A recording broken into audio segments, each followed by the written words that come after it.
दैनिक जागरण का संपादकीय डिक्टेशन। गति 100 शब्द प्रति मिनट। स्टार्ट होगा 5 सेकेंड बाद।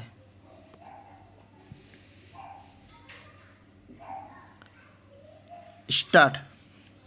संसद के प्रत्येक सत्र के पहले होने वाली सर्वदलीय बैठक इस बार भी हुई। सदैव की तरह इस बैठक में जहां सत्ता पक्ष की ओर से यह कहा गया कि वह सभी विषयों पर चर्चा करने को तैयार हैं, वहीं विपक्ष ने इस पर जोर दिया कि अमुक मुद्दों पर चर्चा अवश्य होनी चाहिए। सोमवार से शुरू होने जा रहे संसद के शीतकालीन सत्र में प्रस्तावित विधेयक पारित हो सकेंगे या नहीं और विभिन्न विषयों पर कोई सार्थक बहस हो सकेगी या फिर हंगामा होता रहेगा, इसका पता लोकसभा और राज्यसभा की कार्यवाही शुरू होने पर ही चलेगा। शीतकालीन सत्र के पहले आयोजित सर्वदलीय बैठक में संसदीय कार्य मंत्री ने जिस तरह यह कहा कि सरकार सभी मुद्दों पर विचार करने को तैयार है, लेकिन विपक्ष को यह सुनिश्चित करना होगा कि चर्चा के लिए पूरा माहौल बने। उससे यही लगता है कि सत्ता पक्ष को इसकी आशंका है कि विपक्ष संसदीय कार्यवाही में व्यवधान पैदा करने की कोशिश कर सकता है। इस आशंका का एक आधार तो संसद के पिछले कई सत्र हैं जिनमें जमकर हंगामा हुआ।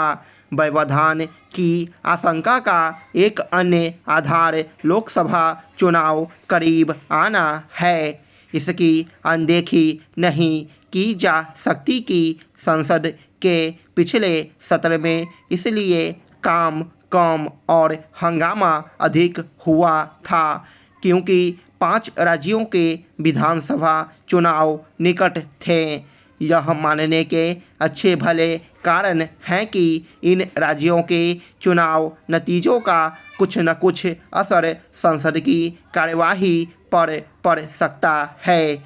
इसलिए और भी क्योंकि राजनीतिक दलों ने आम चुनाव की तैयारी शुरू कर दी है। संसद के शीतकालीन सत्र में कुछ नए और पहले से लंबित कई विधेयक चर्चा के लिए पेश किए जाने हैं। इनमें से अनेक विधेयक खासे महत्वपूर्ण हैं। यह समय ही बताएगा कि इनमें से कितने विधेयक पारित हो पाते हैं। केवल विधेयकों का पारित होना ही महत्वपूर्ण नहीं है, उन पर सार्थक चर्चा होना भी आवश्यक है।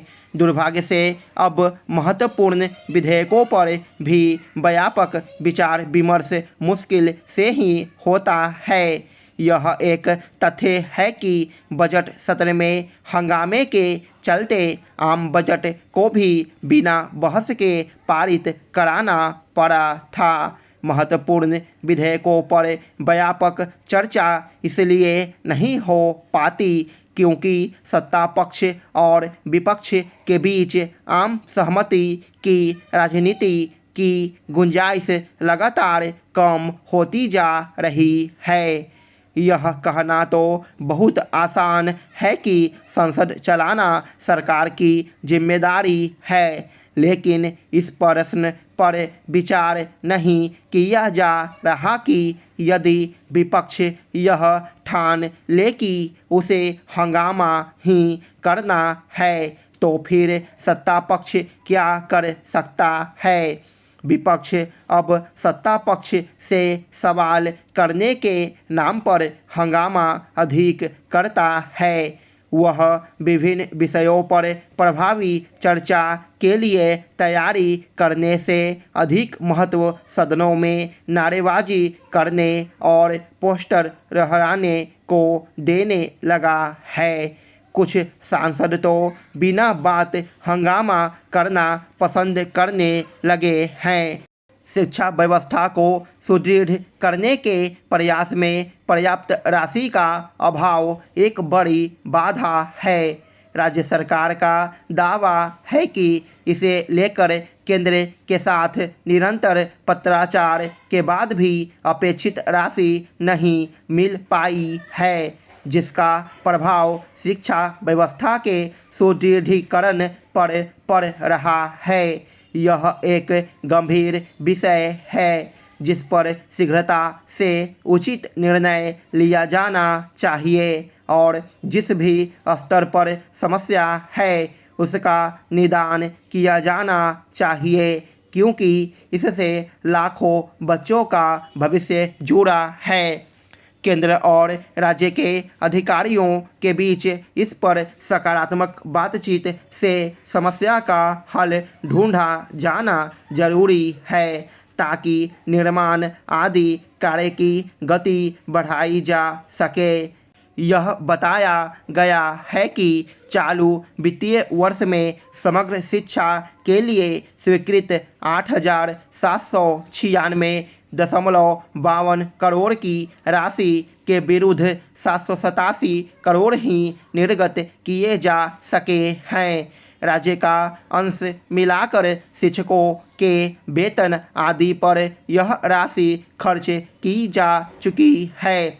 समस्या विद्यालयों में आधारभूत संरचना के निर्माण की है। राज्य के विद्यालयों की स्थिति ठीक नहीं कही जा सकती है। अभी भी जो आधारभूत संरचना होनी चाहिए वह उपलब्ध नहीं है।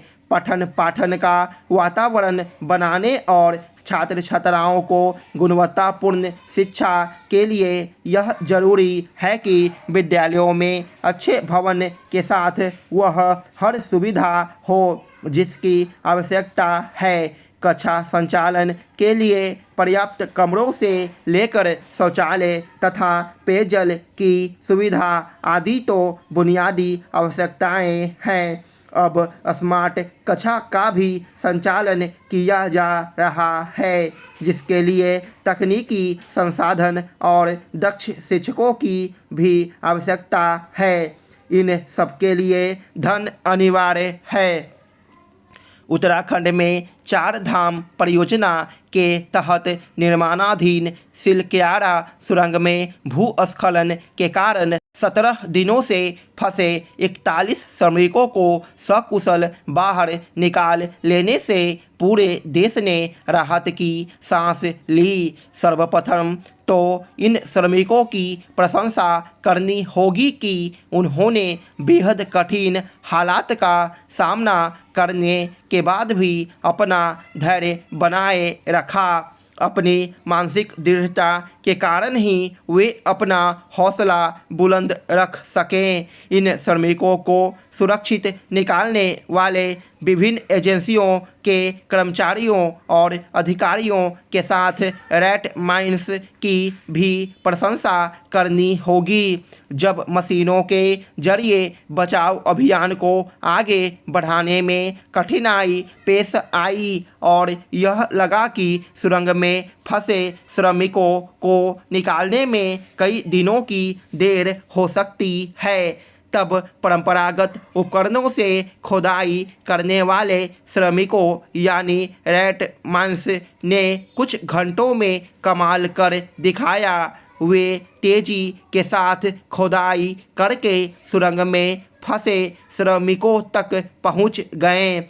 इससे यही पता चला कि कई बार जहां आधुनिक मशीनें काम नहीं करती वहां परंपरागत तरीके कारगर साबित होते हैं। यह अच्छा हुआ कि इन रेड माइंस को भी पुरस्कृत करने का फैसला किया गया, चूँकि यह एक कठिन अभियान था। इसलिए उत्तराखंड सरकार के साथ केंद्र सरकार ने भी पूरी ताकत झोंक दी। इस अभियान में सेना समेत 1 दर्जन से अधिक एजेंसियां शामिल थी। राहत और बचाव कार्य के लिए घटनास्थल पर केंद्र और राज्य सरकार के विभिन्न विभागों के कर्मचारियों के साथ आवश्यक उपकरणों और मशीनों को आनन फानन भेजने में कोई कसर शेष नहीं छोड़ी गई।